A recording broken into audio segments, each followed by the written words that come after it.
ചെറുപുഴ പഞ്ചായത്തിൽ വയലായി ചുണ്ട പ്രദേശങ്ങളിൽ ചുഴലിക്കാറ്റ് വൻ നാശനഷ്ടം വിതച്ചു.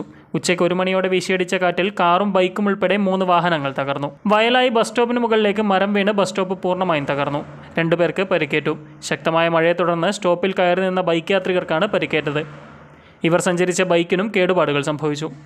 വെള്ളിയാഴ്ച നിസ്കാരത്തിനായി പള്ളിയിൽ പോകാനിറങ്ങിയ ചെറുപുഴ KCBയിലെ ഓവർസിയർ നൌഷാദും മകനും സഞ്ചരിച്ച കാറിന് മുകളിൽ മരം വീണു. 2 പേരും പരുക്കുകളില്ലാതെ രക്ഷപ്പെട്ടു. ചുണ്ടയിൽ വീടിന് മുകളിലേക്ക് തെങ്ങ് കടപുഴകി വീണു. ടൗണിൽ നിർത്തിയിട്ടിരുന്ന ബൈക്കിന് മുകളിലേക്ക് മരം വീണു.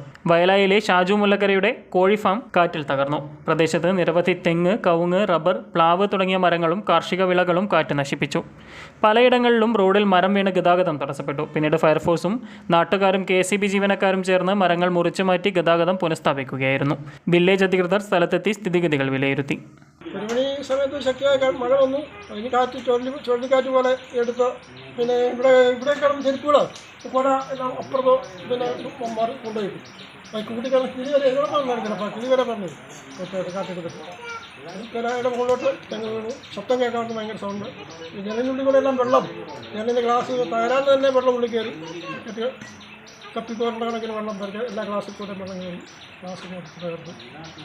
മഴ കഴിഞ്ഞ് പുറത്തിറങ്ങുമ്പോഴാണ് ഈ നാശനഷ്ടം മനസ്സിലായി.